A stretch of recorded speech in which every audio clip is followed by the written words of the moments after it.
বুবলি আপু আমার কাছে আসছিল, কারণ উনি বলতেছিল যে বুবলি আপু আর অপু বিশ্বাস মিলে শাকিব খানকে সামলাইতে পারতেছে না আমাকে। হ্যাঁ, 15 বছর হলো আর কি। হ্যাঁ, লাইভে উইশ করছিল। আমার সেল আলহামদুলিল্লাহ সবসময় ভালো। বার্থডে উপলক্ষে আসলে সেলের কোনো ব্যাপার রাখি না। মানে বার্থডেতে দেখা যায় যে মানুষ আমাকে অনেক ভালোবাসে, মানে মানুষ মন থেকে ভালোবাসে, রেসপেক্ট করে, সবাই পোস্ট করে। মানুষের আমি আল্লাহর কাছে শুকরিয়া জানাই যে এত মানুষের ভালোবাসা পাওয়া, এবং মানুষের সবার প্রতি যারা আমাকে এত ভালোবাসেন সবার প্রতি আমি কৃতজ্ঞতা প্রকাশ করি। আসলে এটার সাথে সেলের কোনো ব্যাপার, অনেক রকমের গিফট আর ফ্লাওয়ার তো প্রতিদিন আসে, বার্থডে ছাড়াও আসে। এমনও হয় যে শাড়ি সাথে জুয়েলারি সবকিছু মানে সেট করে একসাথে ম্যাচিং করে। না, এগুলা তো কারা পাঠায় আমি জানি না, এগুলো আবার আমরা শোরুমে সেল করে দিই। কি করবো এগুলা দিয়ে, কে পাঠায়? হ্যাঁ, প্রতিদিন এরকম আসে, এগুলো আমরা আবার শোরুমে সেলে দিয়ে দিই। Good idea. কি করবো, মানে ফেলে তো দিতে পারি না, আবার অনেকটা অনেক কিছু গিফটও করেছে এখান থেকে নিয়ে। আর চকলেট পাঠায় অনেকেই, সো চকলেট আসলে কি করবো, চকলেটের তো ডেট চলে যাবে, এখন কে পাঠাচ্ছে জানি না, এই জন্য চকলেটগুলো আমার স্টাফদেরকে নিয়ে আমিও খাই, ওরাও খায়, মানুষকে গিফট। আমার পাশে দাঁড়ানোর দরকার নাই, আমি একাই ফাটাগেস্ট।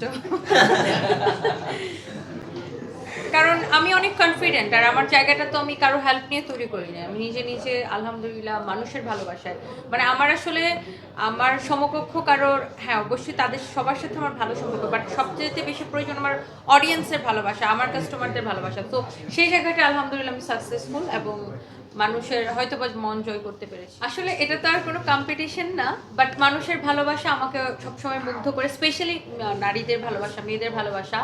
অ্যান্ড মানে মেয়েরা আমাকে অনুপ্রেরণার জায়গা থেকে হয়তো আমাকে দেখে, এবং আমি সবসময় একটা কথা বলি, আমাদের এই সমাজে বা আমাদের দেশে একটা ওয়ার্কিং উইমেন, একটা যে কোনো মেয়ে স্টাবলিশড হওয়া কিন্তু এত সহজ না, অন্য একটা দেশের মতো আমাদের দেশের মেয়েদের স্টাবলিশড হওয়া এত সহজ না।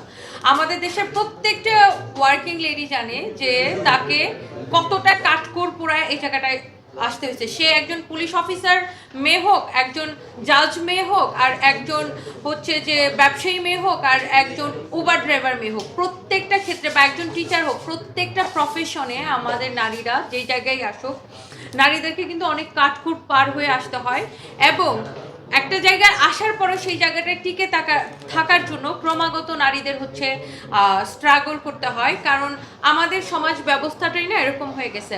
শুধু এখানে যে ছেলেরা মেয়েদেরকে টেনে ধরে রাখে এরকম না, অনেক সময় মেয়েরাও মেয়েদেরকে টেনে ধরে রাখার চেষ্টা করে।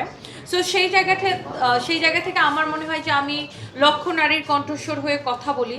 আর আমাদের যে এই যে সমাজ ব্যবস্থাটা, এটা আগে আরো বেশি কঠিন ছিল, এখন অনেকটা আস্তে আস্তে সহজ হচ্ছে, এবং একটা দেশ কিন্তু তখনই এগিয়ে